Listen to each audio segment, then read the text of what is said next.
Hi, everyone. Welcome. My name is Deborah Wang, Artistic Director of DesignTO.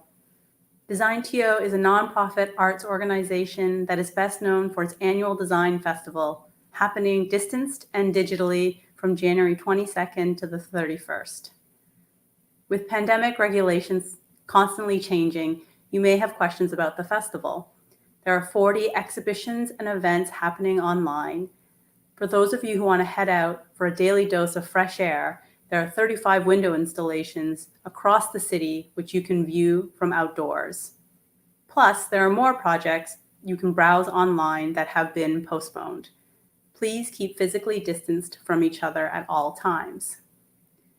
DesignTO would like to acknowledge that the land we are on is the traditional territory of many nations, including the Mississaugas of the Credit, the Anishinaabe, the Chippewa, the Haudenosaunee, and the Wendat peoples.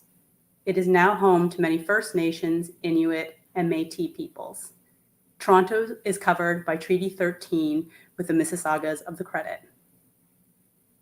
As well, DesignTO would like to draw attention to Shannon's Dream, named in memory of Shannon Kustachin. Shannon's Dream is about making sure that First Nations children and youth have the same education opportunities as others, but in ways that respect their language and culture. Please consider supporting their campaign calling on Canada to provide culturally based education for First Nations children.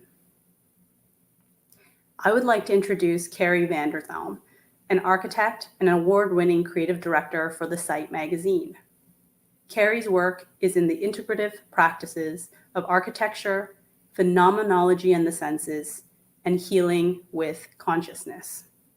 Carey will be moderating today's panel on healing spaces. If you have any questions, please put them in the chat. Over to you, Carey. Thanks so much for the introduction, Deborah. So as you all know, we're here today to talk about healing spaces. And as Deborah mentioned, I am the creative director for The Site magazine. And this collaboration between The Site magazine and Design Toronto comes from an overlap in the idea of where our latest issue, which is on healing spaces, healing architecture, and what's titled Healing Outcomes, and will be published later on this month, or I guess next month, February. And so from that collaboration, Gloria and Sechaba, Gloria Alamrew and Sechaba Maape, which are two of the panelists today, are contributors to The Site magazine, Healed Outcomes, as well as then Florence is part of the DesignTO Festival and a contributor to their exhibition. So we brought them together to speak from a writer's perspective, from an artist's perspective, and from an architect's perspective on healing spaces.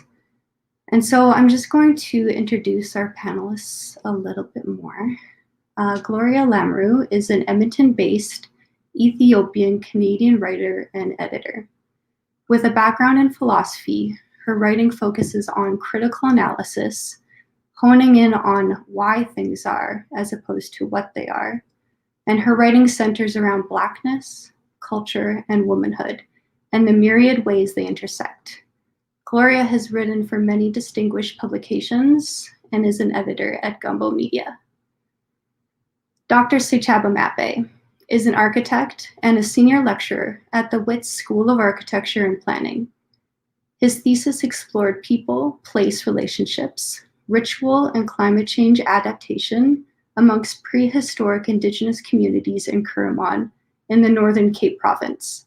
His main finding being that rituals played a significant role in fostering psychological, social, and thus ecological adaptation, directed him to engage modern ritual spaces in South Africa towards deepening our understanding of the role of these practices and places in modern society.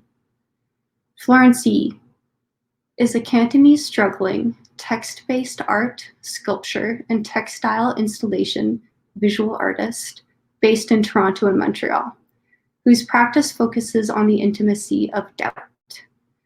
while being exhibited in art galleries across Canada, as well as participating in numerous artist residencies. Yee co-founded the Institute of Institutional Critique, co-founded Rice Water, and is currently the co-director of T-Base. So we would now like to ask Gloria to do a land acknowledgement for where her and I are. Yes. So we would like to acknowledge that we are located on Treaty 6 territory and respect the histories, languages, and cultures of First Nations, Métis, Inuit, and all First Peoples of these lands, whose presence continues to enrich our vibrant community. Thank you, Gloria. So we'll now pass it over to Sechaba, who will do a land and water acknowledgement for where he comes from. Thank you, Carey, and thank you everyone for inviting me. I'm currently in Johannesburg in South Africa, but this is not my land. My land is in the Northern Cape province of South Africa, which is the home of the first people of South Africa and the oldest peoples of the world, the San and the Khoi, who are my ancestors. And the land that I come from is called Kuruman, which is the land of the great water snake, and the being that for us represents our natural environment and our hills. And it's also the home of where my people's water is. And our water, which is where our snake dwells, is a significant aspect of who we are, because it's through tracing our connection with our water that we know that we are people of the earth. So I'd like to acknowledge the land and the water of my people in Kuruman. Thank you. Thank you, Sechaba. This idea of acknowledgement of the physical, or this idea of where you're at, this idea of making place, is something that I think a lot of people are familiar with or becoming more familiar with. The physical is kind of the most known, I would say, to everyone. So I guess what we're wondering is, with this acknowledgement of something that is physical, is a place, is a space, how does that with your work then go beyond acknowledging something that is just about a physicality? And just anybody can answer first. I'm happy to answer. Thanks, Sechaba, go ahead. And thank you once again. I think what's important is that we are all people who come from this earth, and it's sometimes difficult to acknowledge that we come from the earth because we've been for many years tricked by the greatest trickster of all, which I believe is the trickster of the Enlightenment, who pretended that they're not a trickster, and they told us all that what they were presenting is reality, whereas it was just as much of an illusion as all tricksters do. And what they tricked us into believing is that we are not of this planet, we're not of this earth and this ground. And in many ways, for us at home in Kuruman, acknowledging the land, including ancestors, people often think that we worship ancestors, whereas what we're actually doing is acknowledging that those who came before us are now part of the land. For example, some plants, we will associate a particular plant with someone who has passed away. And when we look at that plant and engage that plant, we believe that that plant is actually a great-grandfather or a great-grandmother. So in everything that we do, we are constantly acknowledging our relationship to the land, because we have to, on an ongoing basis, remind ourselves that we're people of this earth. We are not estranged at all, which is the crisis I believe humanity is in today, is that they believe they're estranged from planet Earth, but we're not. We're actually children of this earth. So I think that's why it's so fundamental and so important, and really an important aspect of healing is remembering that. Thank you, Sechaba. Gloria, go ahead. If I could add to that, I didn't have the opportunity to have a land acknowledgement since I live in the same place as Deborah and DesignTO is working on. But I think a lot of the treaty's spirit, the treaty's name, the Dish with One Spoon Treaty, as one of the main ways that a physical space is imbued with the intention of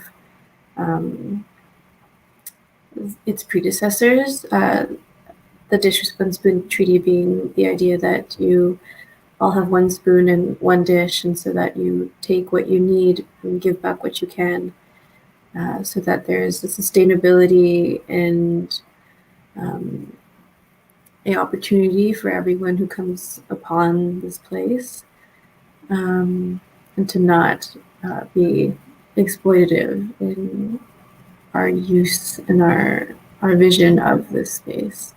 And in that, like for my everyday life, I think a lot of my the way I interact with my communities, and the kind of generosity that I see around me, and the mutual aid that I see around me. And so those are some of the ways I think of physical and metaphorical land.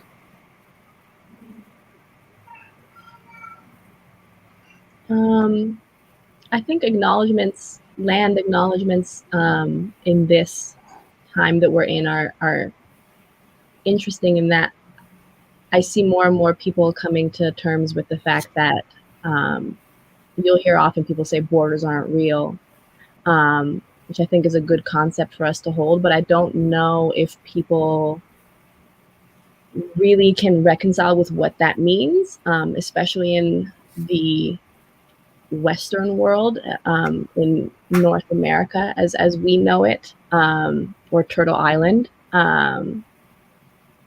Because when we do land acknowledgements, I think it sort of forces us to rewire the way we think about this land that we live on, that isn't ours. And this isn't Canada, or this isn't America.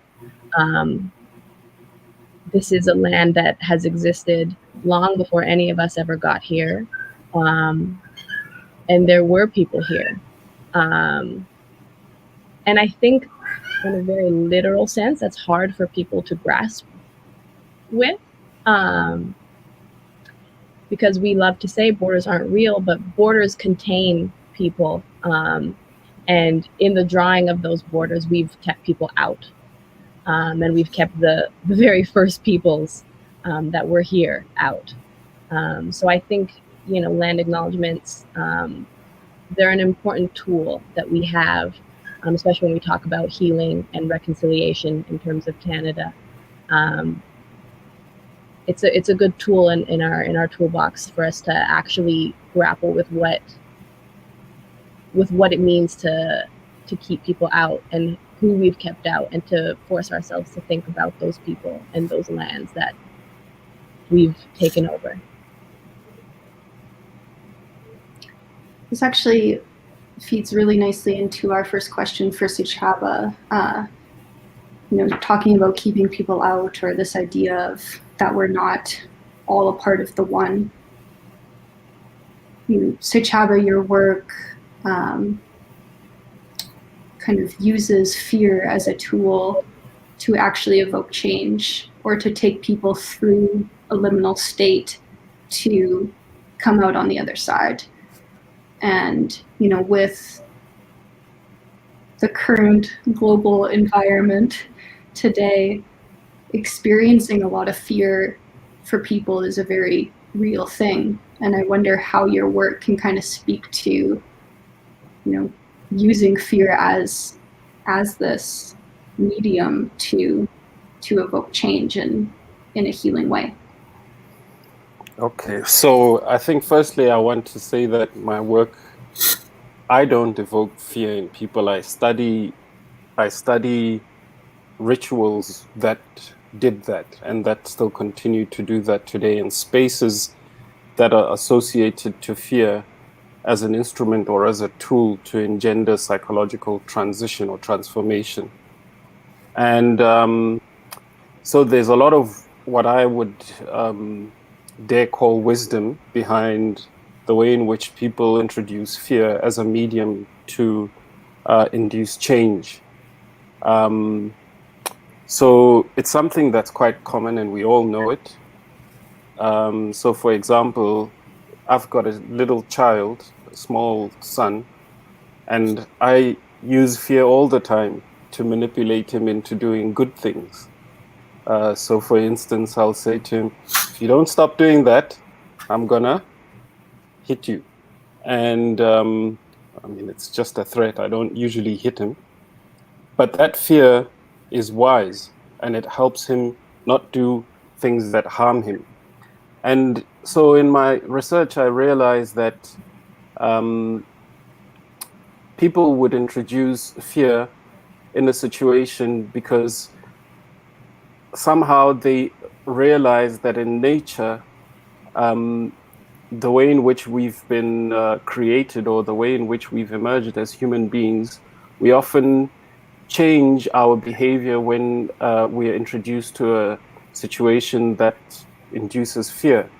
Like, for instance, if you see your friend being eaten by a leopard, we've got leopards in South Africa. I don't know about you guys, but if you see your friend being eaten or maybe chased by a leopard, that will obviously induce fear in you and it will allow you to adapt your behavior. It's an incredibly important thing for survival. And somehow my ancestors realized that that was a great way of inducing change within people. And I think this is something that's common throughout the world. I know that even First Nation American people used exactly the same kinds of instruments, particularly in times of initiation, to induce psychological transformation. And the thing that gets you through that experience that I discovered in my research is respect. So in my context, people are taken to a deep, dark cave, which they've been told their entire lives is a place that is where our sacred snake lives. And this snake is a terrible creature. And they've been primed their entire lives about this. And then when they become teenagers, they finally have to go and visit this very same incredibly dark cave where the snake lives. And through that process, they have to use a tool that they've been given, which is humility, which is respect, humility and respect to get through that experience. And what the ultimate lesson is here is that in nature or our natural world is actually that snake. And as you can see today, I mean, in South Africa, we've just had a cyclone and we have many natural disasters that are happening around the world and things like COVID. And we would perceive that as the snake. And in order for you to get through this kind of an experience, you have to bring humility as a tool that allows you to get through. So for instance, if you're puffed up with ego and you're conditioned to assume that the world is only one way because you're puffed up with ego, you don't have the tools to melt down your preconceptions in order for you to adapt to a new set of circumstances. So that humility is actually a way of breaking down your preconceptions, your paradigms, and your assumptions so that you can successfully transition into an appropriate state of being for whatever new emerging condition comes before you. So humility is not just this sort of, good thing, but it's actually fundamental as part of our humanity and what has gotten us here as far as we have as humanity. So I think in terms of COVID, that's pretty much what I would say to people is that, we have to be humble.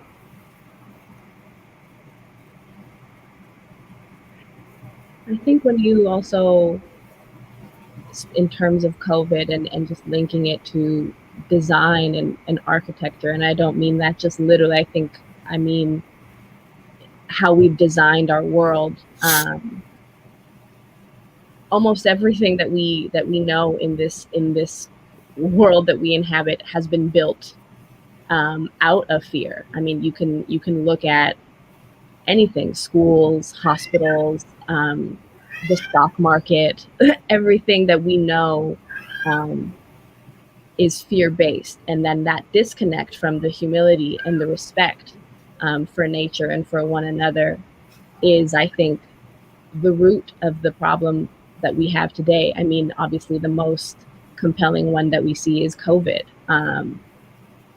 We have no idea how to respond to this thing as a global people, and our response has been disastrous. It just hasn't worked. We're almost a full year into this thing, and it's the worst it's ever been. So I think what Sechaba said was really resonant in that we've forgotten the humility part. We design things to be innovative and streamlined, and to make us the most money and to look the nicest and, to be pinnacles of human imagination. But we've built our ego into everything, into every corner of this world. And we've forgotten how to come at design and come to each other with that humility and with that respect. And I think, we are paying for it.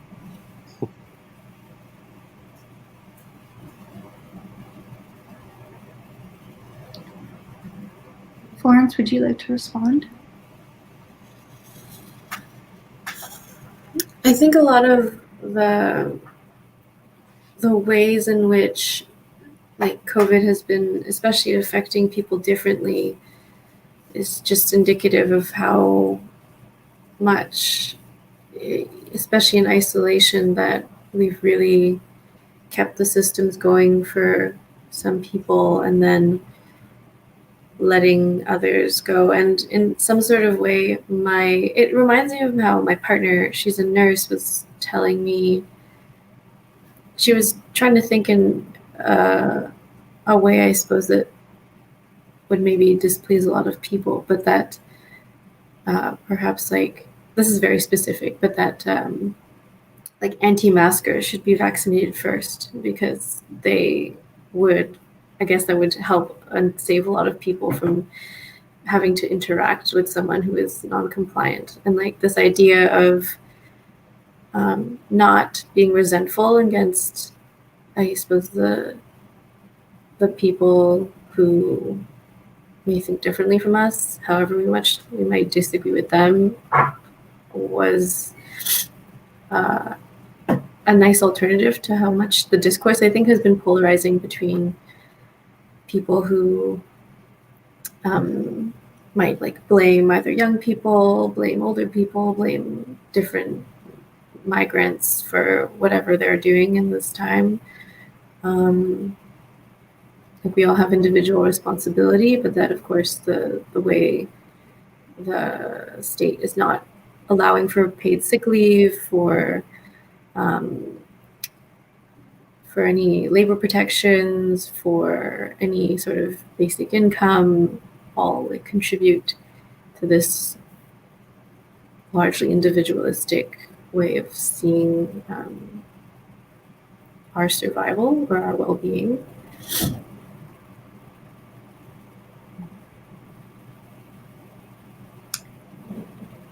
Yeah, I think that it's interesting to have this idea of the individual and the collective and these moments in time, and the implications that it'll have on past, present, and future.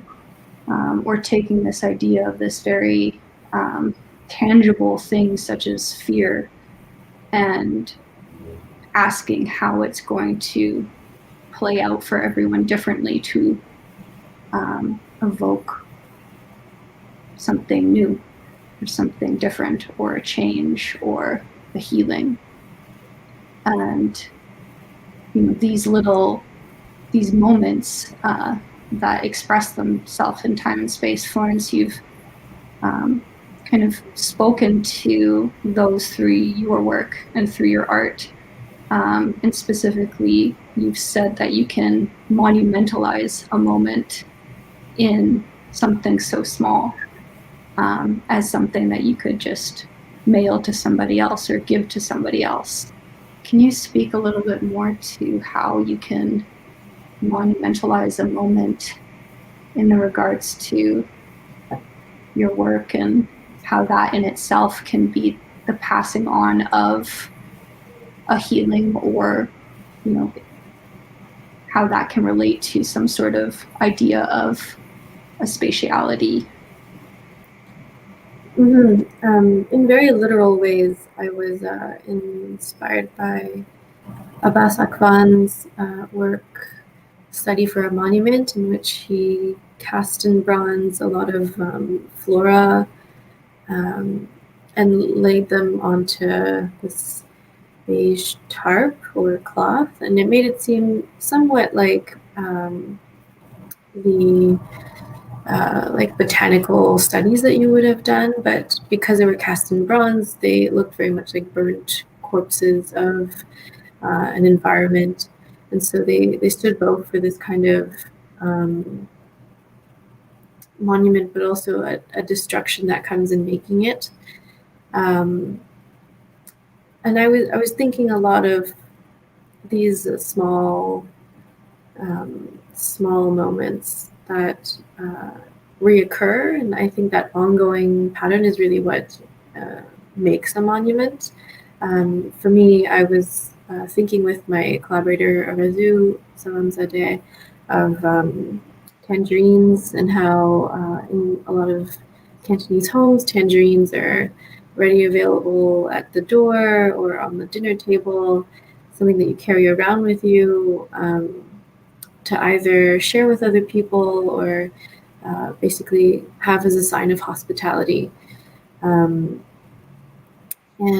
I was thinking of, well, I was still problematizing the idea of a monument.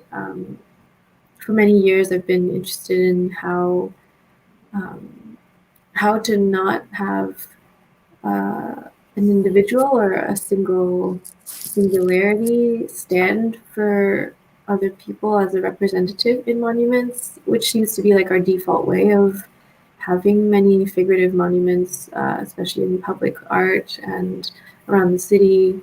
And so I was trying to work with still recognizable imagery, but something that could stand for a connection rather than a person.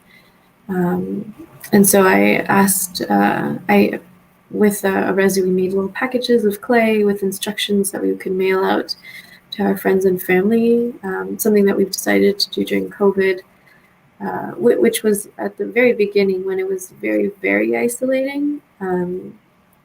And as clay is kind of a material that really keeps every touch and every bend and twist and fold, it would stand in for kind of an intimacy and a touch that we can't really access right now. At the same time, Orezu actually, not that she disagrees with my idea of a monument for a moment, but I think she approaches it more in the idea of a relational work rather than something that focuses on the outcome of it, as the ceramic tangerine peels, which we fire in a kiln at her house, and we glaze on our own too.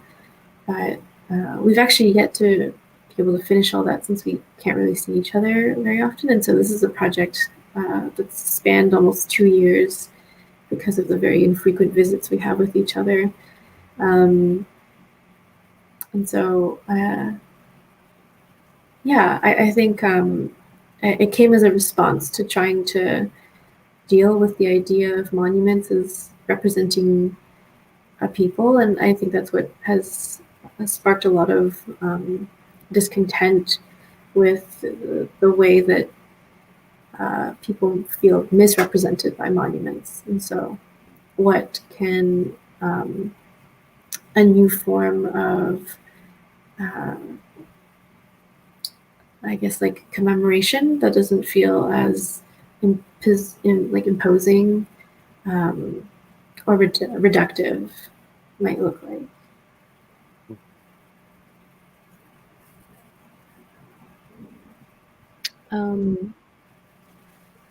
Just going off of what Florence said about that last little bit about how monuments people don't always feel represented in them.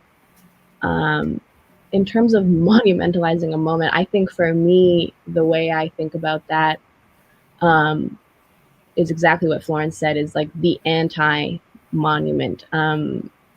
Just with everything that we've seen last year over the summer, with Black Lives Matters protests and this sort of global uprising or awakening or whatever you would like to call it, more than just specific responses to specific state killings of Black people. I think what we saw was a collective emergence of thought, in that, people are really marginalized. Like, people are really pushed out of center. And, I remember all the statues of, Civil War generals being pulled down in the States. Even Sir John A. Macdonald, I think it was in Montreal, if I'm not mistaken, protesters, toppling that statue and the head rolling off very symbolically. There is a movement that I think that is sort of linking marginalized people around the world in a really powerful way right now. I'm also reminded of Central Park in New York. I wrote about it in my piece for this upcoming issue for the Site magazine. I mean, you have probably, one of the most famous, if not the most famous parks in the world. Even if you haven't been to New York or haven't been to Central Park, you know what it is, you know what it looks like, you know that it's this giant green space in one of the world's most famous cities, but no one knows that it was a prominent Black settlement called Seneca Village.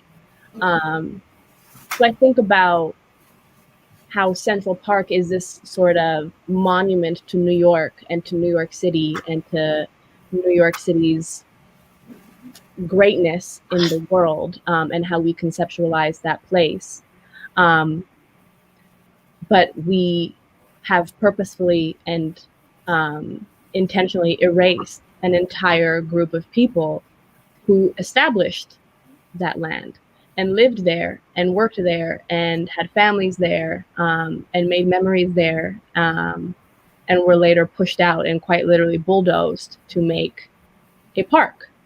And I think I think Central Park has a plaque or something commemorating Seneca Village now. But I mean, what does that really do for anybody? Especially if, you go to New York and you go visit this amazing place and you have no idea what it used to be. So I think, when we talk about monumentalizing a moment, I think about the moments that never got to be monumentalized. I think about the people and the memories that have been bulldozed. And so I think that's why, this last year, what we saw was a really important, I guess, reset for everything, or at least an attempt at one, to remind people in the mainstream that there are people that we've forgotten and that there are people that we have erased. And these monuments that you have erected in our cities aren't for us. I think what's interesting about what both Florence and Gloria are talking about for me is making me think about three words, which are subtlety, secrecy, and things that are overt. Because you're talking about monumentalization,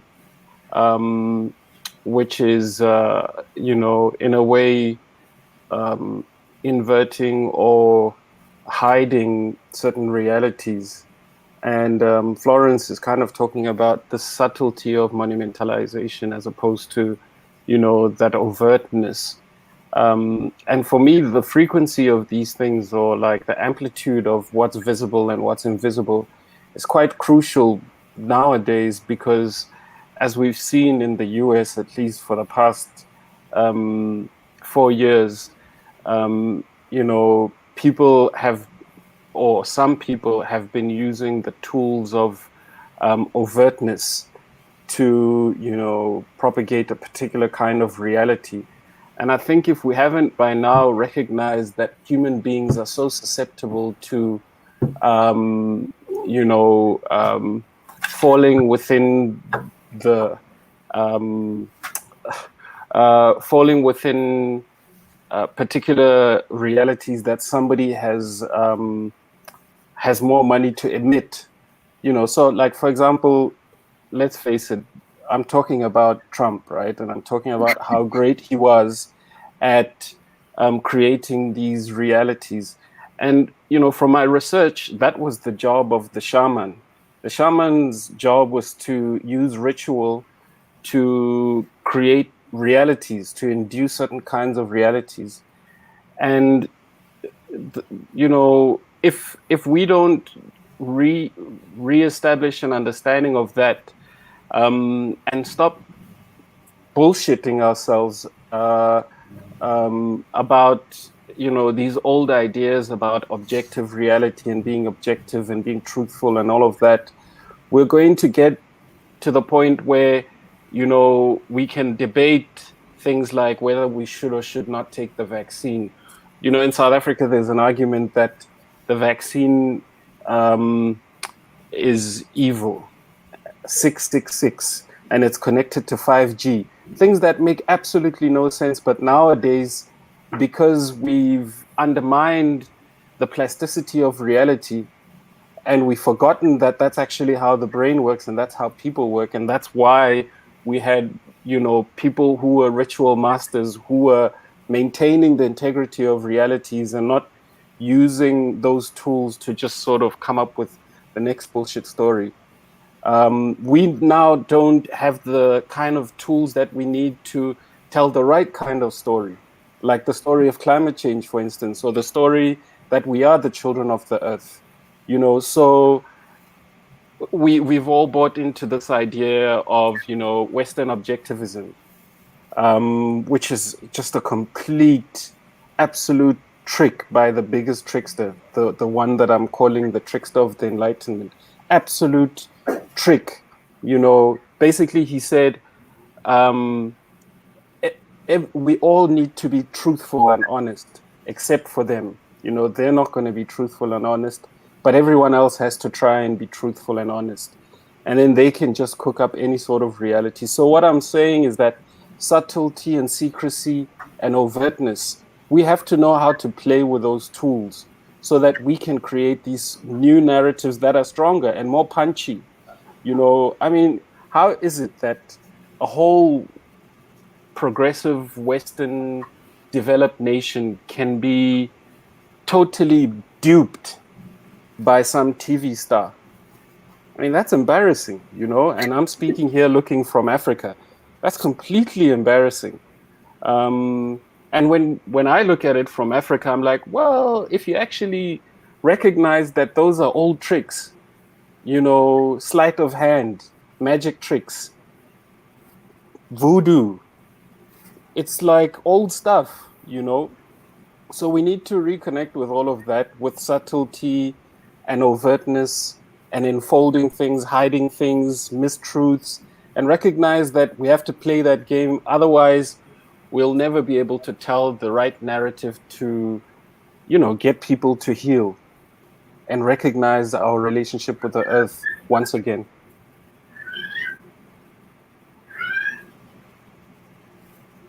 It's such a incredible way to describe this this idea of multiple realities and how you get to choose. And you get to choose how you see things and how you perceive them and how you perceive your environment, or how you perceived your next steps, what tomorrow is going to look like.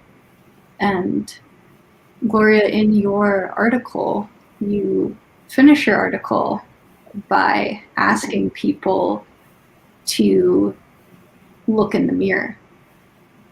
And you say that the mirror is being held up and you ask, will you look?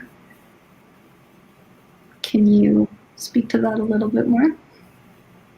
Yeah, so I framed it as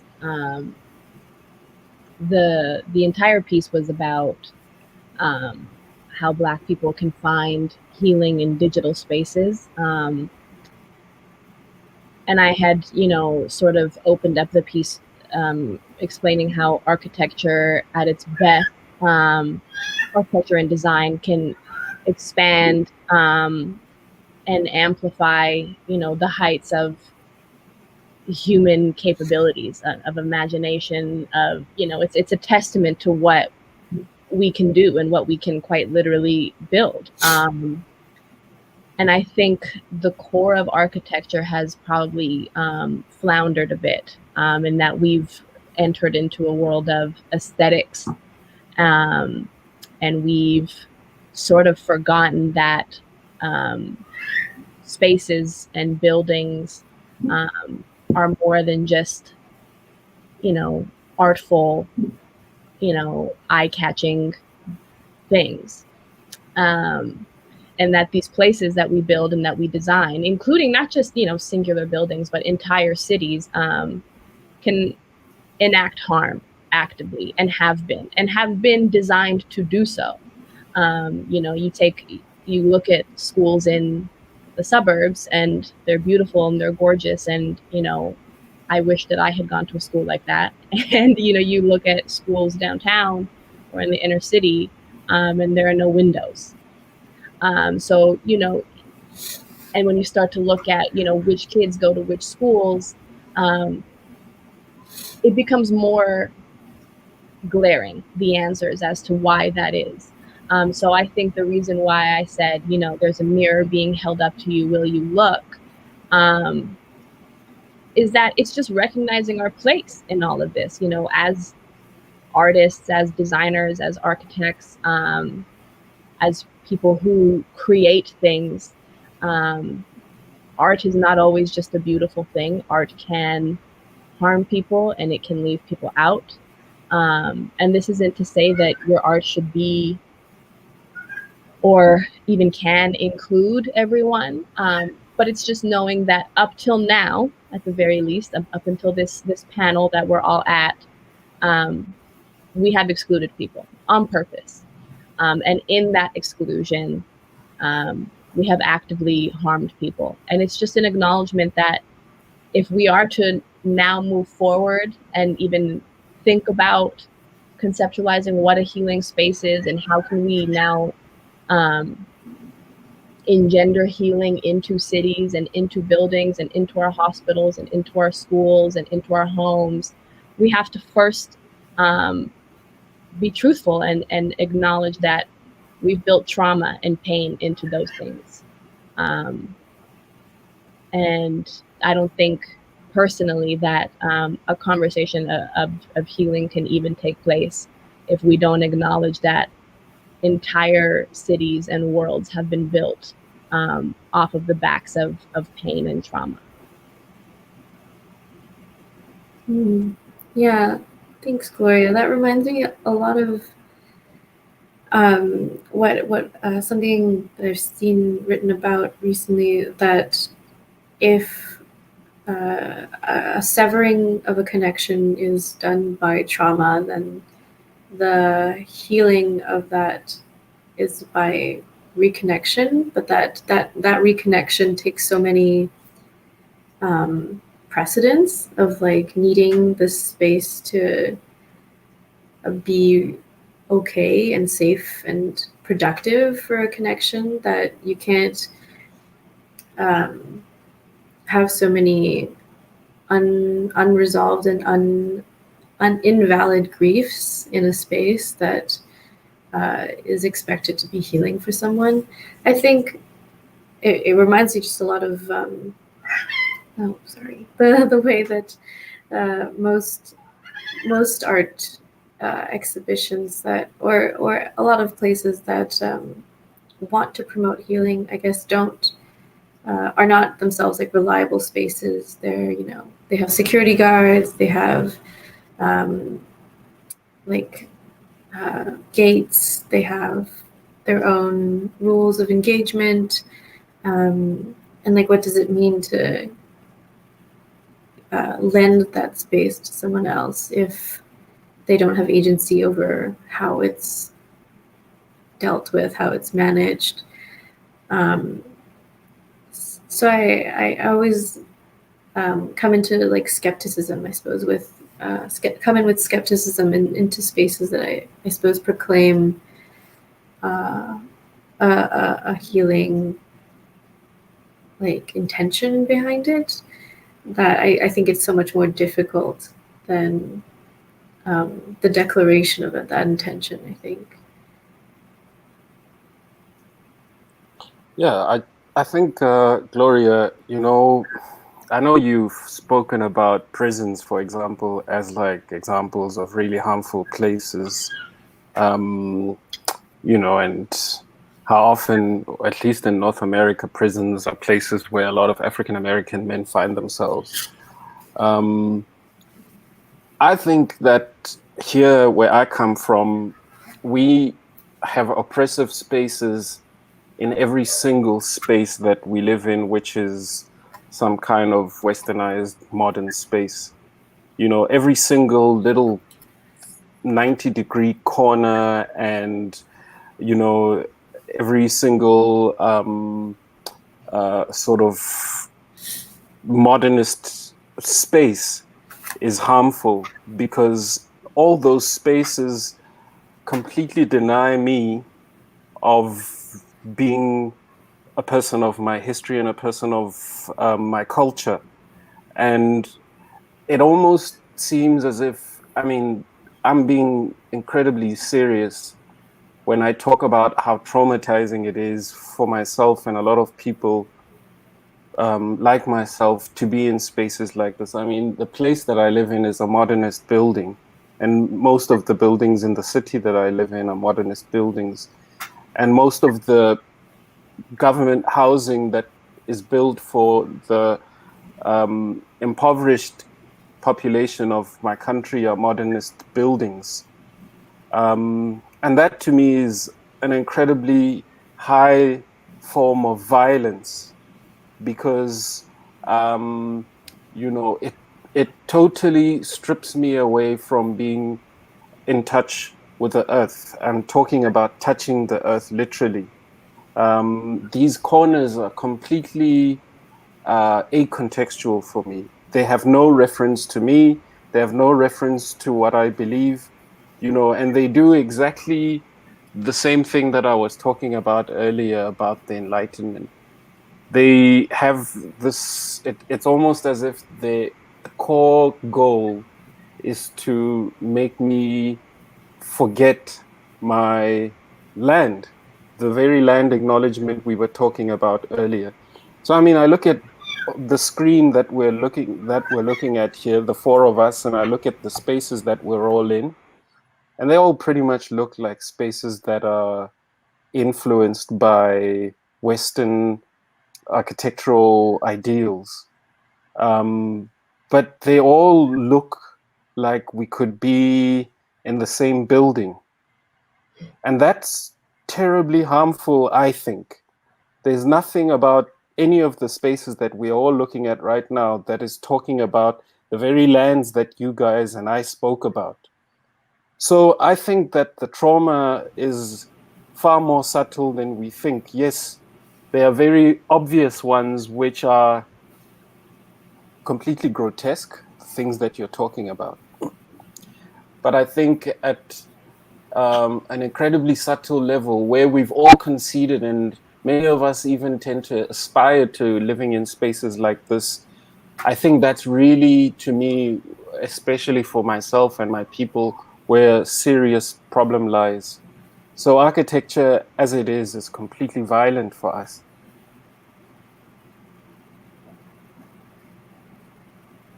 There's another question that I guess first and foremost is for Gloria, but it really touches upon everything that both Florence and Sechaba and Gloria have spoken to. And with the latest issue of the Site magazine being on healing and architecture and art and design and space, we wanted to create kind of the invert conversation to that, which is on discrimination. And so the following volume or issue of the Site magazine will be on the topic of discrimination. But Gloria, when I approached you to write for the Site magazine, I asked you which one, based off of your previous writing, which one you would prefer to contribute to. And you specifically chose healing. And I think that that's very poignant to what we're here to talk about today. And I'm wondering if you can speak to the contribution to healing over that of discrimination. Yeah, I think for myself, just as a Black woman living in a predominantly white world, I think, all my friends, people who know me, I always say racism is boring. It's very boring, and I am very. I don't want to talk about it, and I understand its function in today's world, especially coming out of the last presidency that we had for the last 4 years, which wasn't just an American issue. It completely globalized itself into a whole other virus. And with everything that we saw last summer with the protests, for me, it's very easy to understand why Breonna Taylor was murdered, why George Floyd was murdered, why Ahmaud Arbery was murdered. It's very obvious, and I'm no longer interested in discussing the details of that, because at this point, anyone who says they don't understand isn't worthy of my energy,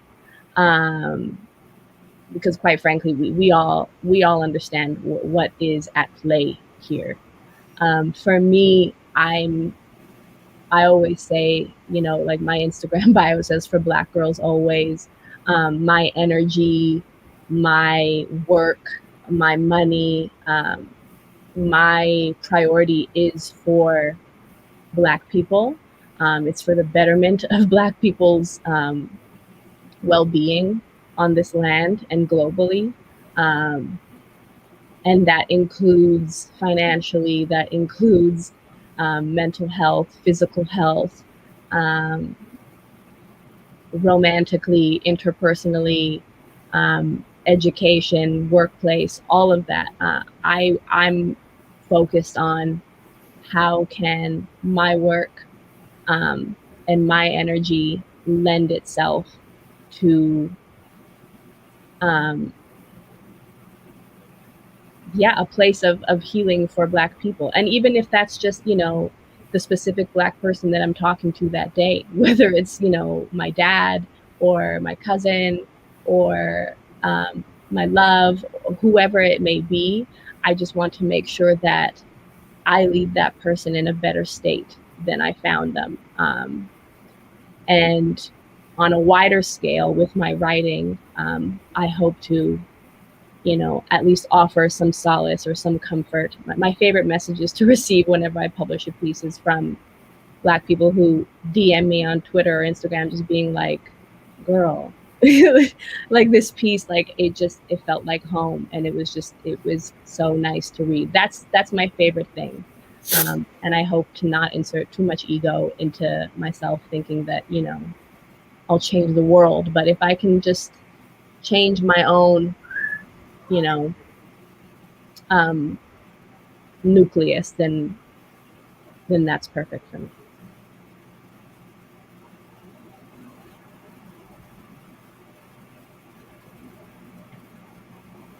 I guess Sechaba or Florence, would you like to comment on how, at this point in time, and with your thoughts, your beliefs, your work, your everything, is it, we're obviously here to talk about healing and not discrimination.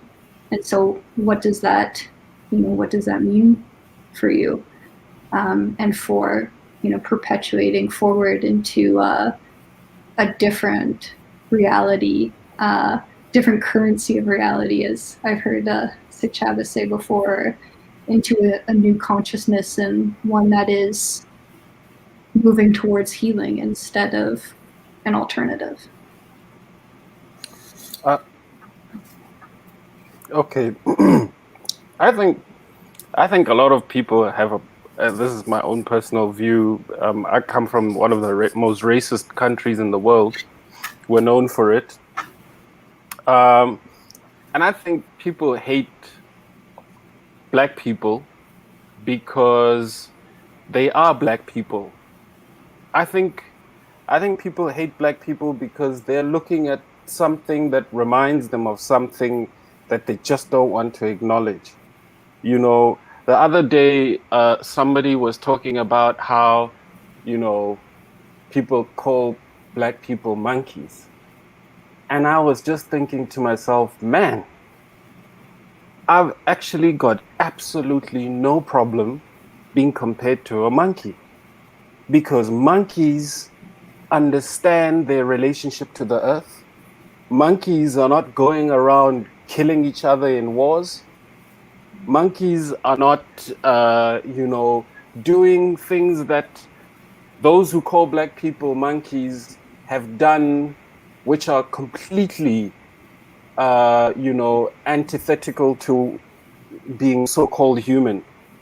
So I'd rather be a monkey than be that, And so for me, I think, and the reason why I think, you call a Black person a monkey, or you perceive them as, less evolved, or whatever other interesting thoughts people have, I think it's primarily because you're looking at something that's you. You're looking at people that represent what you are at a fundamental level. And I mean, when I think about Africa especially, and the way people have all sorts of things to say about Africa, some people still call it the dark continent, which is incredibly fascinating, because to me, that very same dark continent is, not the continent that sparked off a world war, for instance, or a couple of world wars. They're not the ones that have polluted the world the most, that very same dark continent. So I kind of think that things are switched around a bit, So there's this hatred, which I think is the same hatred towards the planet Earth.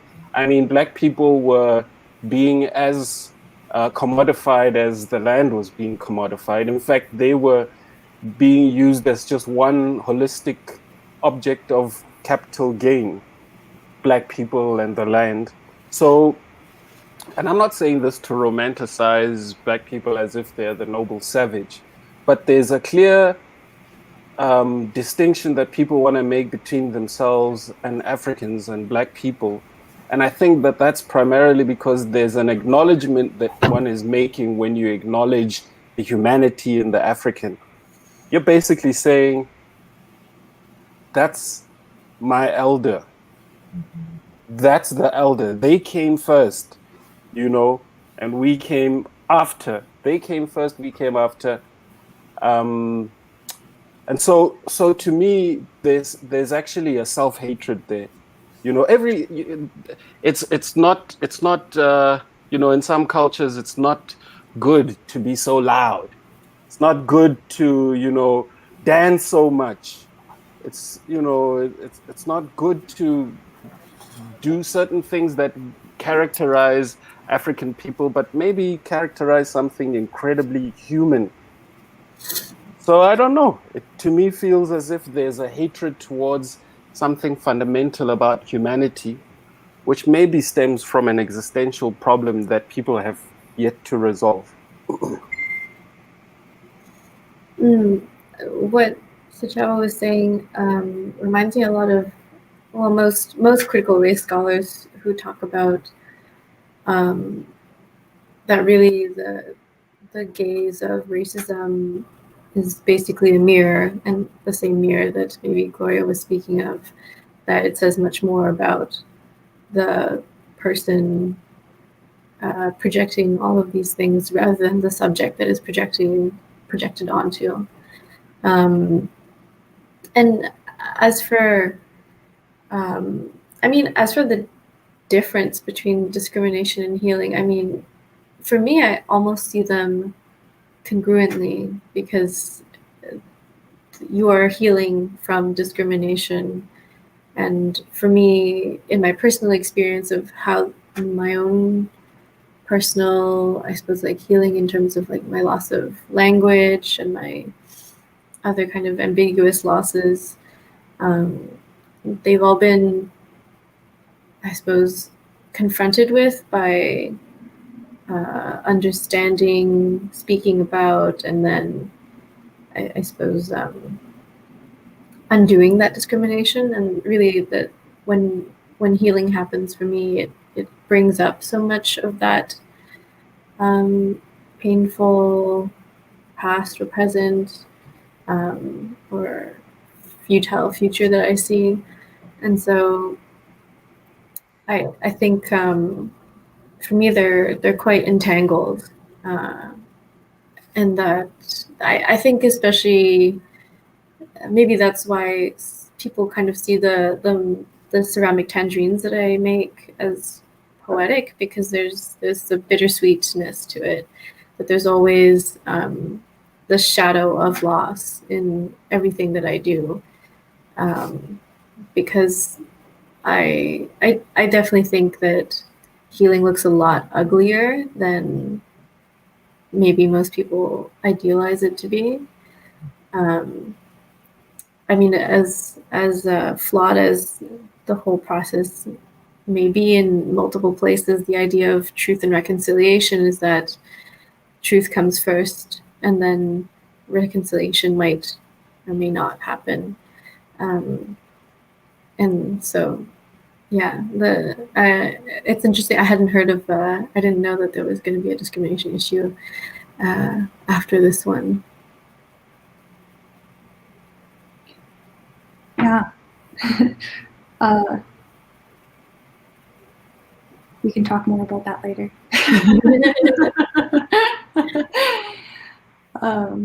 I think that's such an important point to make, is, you know, when people are considering this idea of healing or healing spaces or whatever that might mean, you know, I think a lot of people anticipate this idea of lightness and the light and brightness, when really it comes from the dark, and it comes from acknowledging your darkness or even being in the shadows to elicitate this moving towards something different.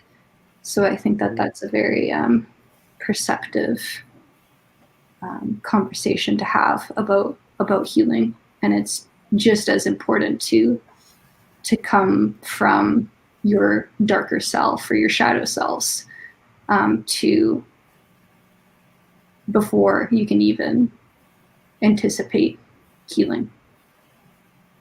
Can I say there's a pun in what you just said? Oh, is there? Okay. I like what you said about acknowledging your darker self, because maybe it is about acknowledging that your darker self, as in all the Africans, are maybe your doorway to healing. Yeah. Maybe when you acknowledge them as yourself, your darker self, you know, maybe the day everyone in the world, why is it that the darker people in the world, maybe this is just a generalization, why is it that the darker people in the world are so oppressed? Maybe healing will come when the darker people in the world are no longer oppressed. And I'm talking about global healing. Sorry to interject. I thought that was an interesting connection there. No, it was. Thank you for that, Sechaba. I think that even the term global, or you think about the idea of the one, or even the graphic, that's one of Sechaba's drawings that you see for kind of media for this talk itself, for healing spaces, kind of symbolizes this idea of the one and this interconnectedness and with each other and with the land. And I think once we acknowledge that we are all a part of this one thing and we are all one, that, you know, only then healing can actually really take place. But the conversation that we did have previously, we kind of all got together online previously to this panel discussion and talked about kind of what was important. And what kind of stood out for me was when we asked what the healed outcome for this panel should be, or what we would want people's kind of more takeaways to be, would be, you know, this idea of a change in consciousness, or the word imagination came up, and altering realities came up. And I'm just wondering, and this is kind of a question to all panelists, if we can kind of speak a little bit more to this imagination and consciousness and reality, and what that means for a collective or even an individual healed outcome.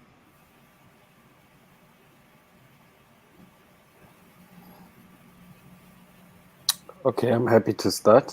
Okay, great.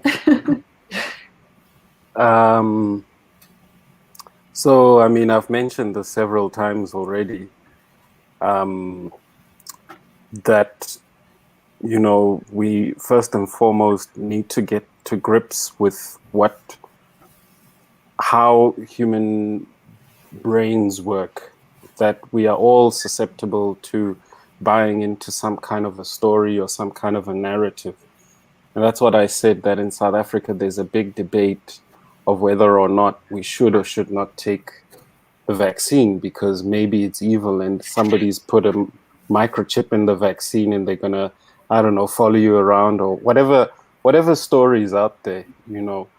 And I think that for us to heal, you know, we need to start creating new narratives and new stories. And I know people always talk about new imaginaries, and it's all these lofty architectural phrases that people use in the academic world. But I think that is really true. I mean, where I come from, epistemology was not grounded in objective knowledge. It was grounded in stories. And there's something to be said that, you know, for I guess all of human history until, you know, let's say for argument's sake, the 1600s, we were all engaging or mediating ourselves with the world through narratives, through stories. And the person whose story, through the agency of their medicine man or their priest, or, you know, the great storyteller, the person who knew how to tell the best stories was the person who had control over the lives of everyone. So, you know, the other day I had an argument with my brother-in-law, and he was like, you know, we've got COVID restrictions, And in South Africa, it's currently illegal to congregate in a church. And he's like, but the Bible says that we need to meet up. And I said to him, well, it's illegal and you might spread COVID. And he says, well, the Bible says we need to meet up. And they met up, you know. And to me, that's testament to the fact that to him, it's more important to maintain and sustain the narrative, the book, and the story than some sort of rational, you know, reason for why one ought to behave in a particular way. And that really says something about the way human beings work. So, you know, rather than throwing out the lessons of the book or the book as a tool or as a medium, the story as a medium, we need to learn lessons from that, you know. I'm talking about the Christian book that the Western nation, so-called progressives have thrown out, and, you know, they believe that they kind of have this thing in the bag because they're going to just sort of tell everybody to be rational. But then, you know, half of America doesn't quite believe in that, right? And they still need a story. So we need to just wise up and recognize that maybe human beings aren't necessarily operating, you know, with all those sort of progressive ideals, and perhaps the human brain does depend deeply on imagination and narratives and stories. And we need to take that seriously.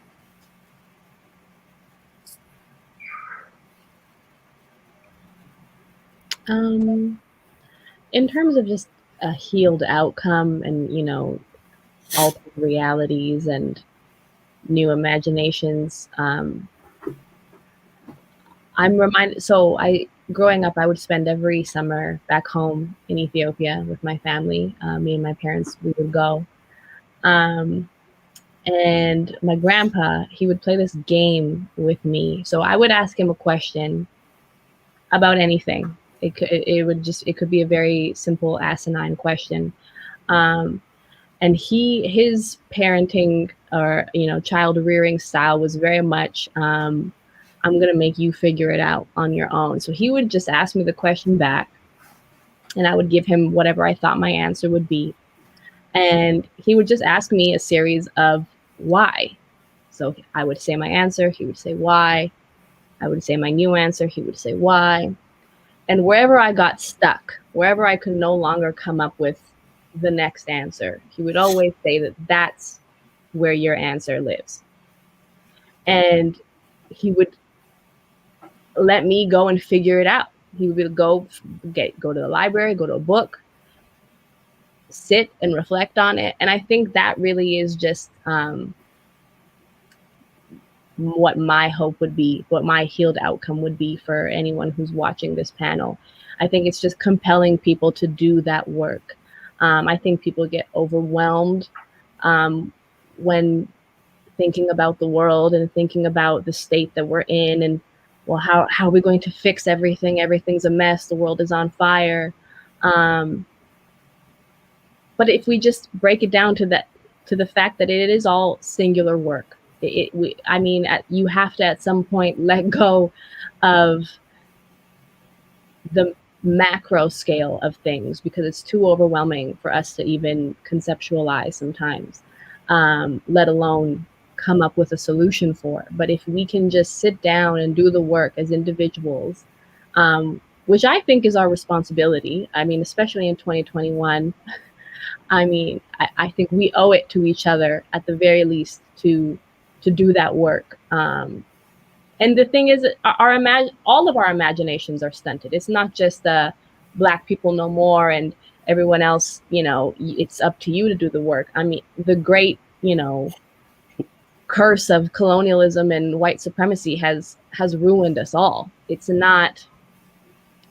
No one is exempt from this work. So I think if we can all just, you know, sit down with ourselves and, you know, in good faith, ask ourselves those whys and keep asking the whys and keep asking the whys. And wherever we get stuck, commit to doing that work, commit to finding an answer. I think that is a really intentional way of going about fostering any sort of healing in any sort of space. I agree with like the idea of maybe not burdening, especially like burdening an oppressed group to answer your questions for you. But I do think there's one part of healing, at least, that can't be done alone, in that, like, if our harms are, based in emotional places from relationships and relationality, as most of our harms are, that I think reforming those connections in a new way are essential to rebuilding a new relationship. That I've noticed that in my own experience, that learning to be on my own is one thing, but that it doesn't, it hasn't reconfigured for me what the past, I guess, toxicity has taught me, and that like a new relationship was necessary. Not necessarily a romantic one, but just like more other connections were necessary to show me some of those alternate realities. And I specifically also think about how before I had a community I could rely on in the neighborhood where I live in, I really did not know what that feeling was like. And I did not even know that I needed it. I just thought I was sad and lonely, but not too sure what that stemmed from. And there's, a million things, like the isolation of urban life, the segregation of like leisure and work, and the way we live so far from where we do our business. But anyways, that I suppose all of this, all of this was unknown to me. And I remember in our initial chat that we had talked about, the manifestation of needing imagination was that a lot of folks, including ourselves, don't know what we don't know. And even if you told me years ago that, like, you need community, it's just such a vague and strange thing to desire. I mean, it's not strange to desire it, but so amorphous that there is perhaps like no, I guess, no way in my mind I could have thought of how that works. And so I suppose, for me, one of the, I guess, ways that those can be elucidated is from forming new connections and understanding how others exist in a collective, and how others have their own ways of healing that can also be shared and known. Yeah. I'm not too sure if that made sense. That was great. Thank you, Florence. We have about 7 or 8 minutes left here, so we're going to move into some questions from the audience. So anyone who does want to ask a question to any of our panelists, feel free to place it within the chat, and we can pull it up here. So our first question is from Peter Marshall, and it's specifically for Sechaba, and it says, "Thank you for your insights into how a shaman's role was to maintain the foundations of a reality. For many, science denies religion. In that moment, is the power of story lost?"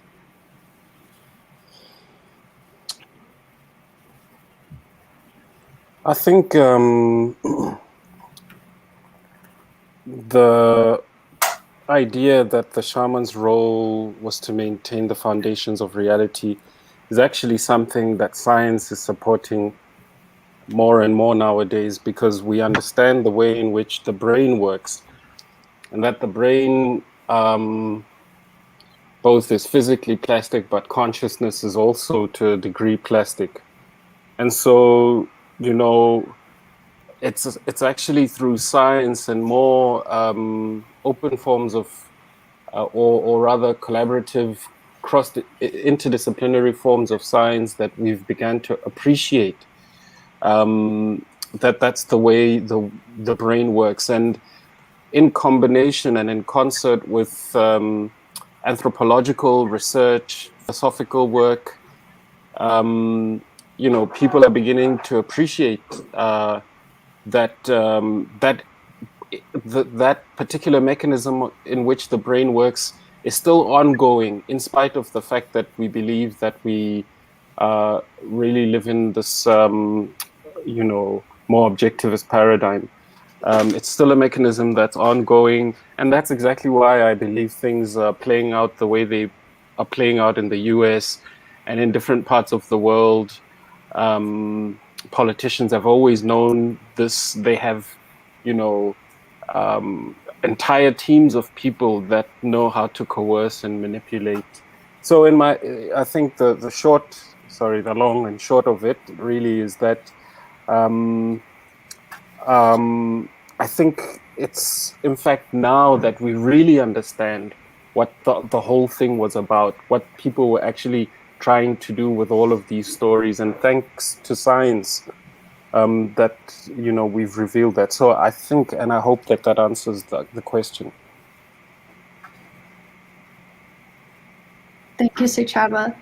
We now have a question from Sarah Baramble Tischauer. I hope I said that correctly. If love is a measure of healing, how do we embrace and approach radical love in designing our spaces? And this can be for anybody. It's a really interesting question that I'm not even quite sure I know how to answer. If love is a measure of healing, I mean, implementing radical love in the design of spaces, I think, is at the base of that. What I understand it to be is just an acknowledgement of different worldviews, an acknowledgement with a nod to what Sechaba was saying earlier about architecture for different peoples doesn't look the same. I think the Western world especially has one very linear way of coming up with design and one linear way of approaching how to even start a design or what a finished space should look like. And I think different peoples have different worldviews as to how those processes and outcomes can look. So I think radical love doesn't have to be this, ethereal concept. I think it's just a widening of the table for everyone to join, and to making it more than a buzzword of collaboration, and making it more of a practice that through every step and through every process and through every nail and wall joist or whatever it may be, it is a commitment again to doing it together rather than for somebody or in the name of someone else or as a testament to someone. I think we can put all of those things aside and really acknowledge that this is communal work. Thank you, Gloria. We have another question for Sechaba from Ollie Bell. What would you suggest as a plan of action for those who hate their own humanity, as you previously mentioned? What reasons would someone have for hating their humanity?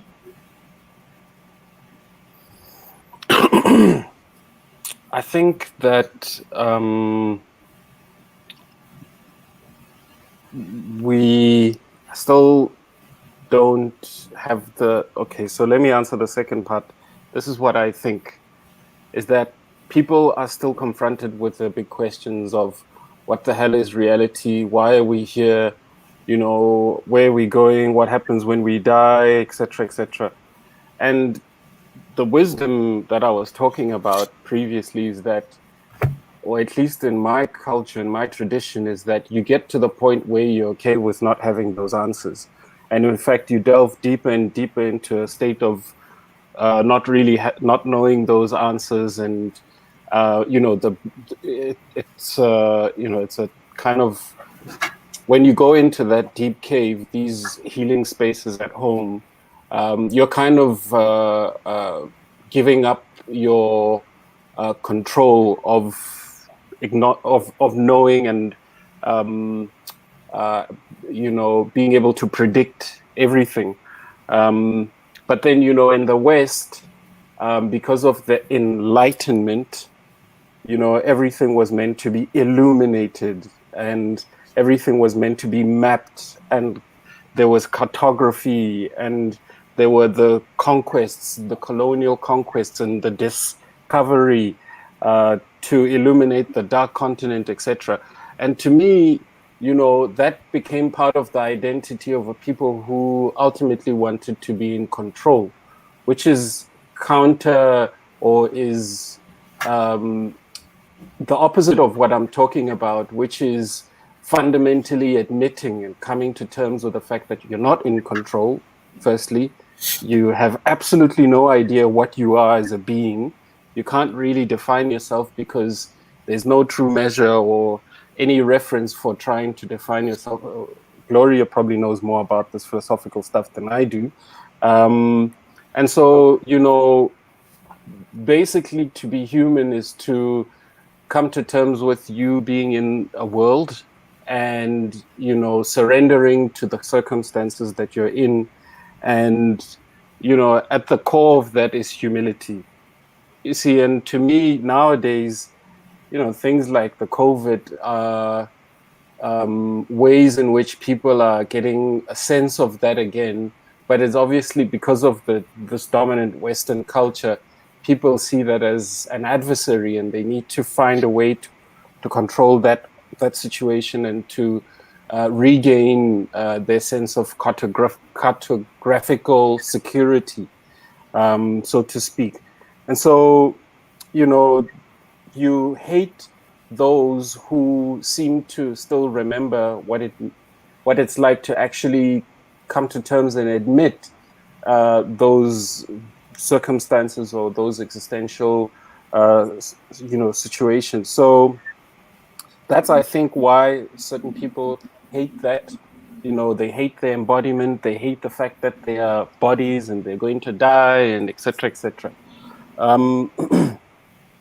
So the plan of action really is not in our hands. It's going to be, in my view, things like what's happening with COVID, or other things that will come about that will have to force us to admit, like climate change. Before COVID, I was always talking about the stuff in terms of climate change and saying that climate change will be, the real old wise woman who will come to us and teach us once again what it means to acknowledge and admit that we are not in control and there's something bigger. Thank you, Sechaba, and thank you to all of our panelists and to everyone who joined us today. That was, such a important conversation to have, and I'm really honored to have been a part of it all.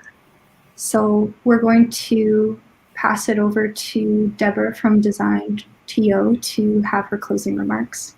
Thanks, everybody.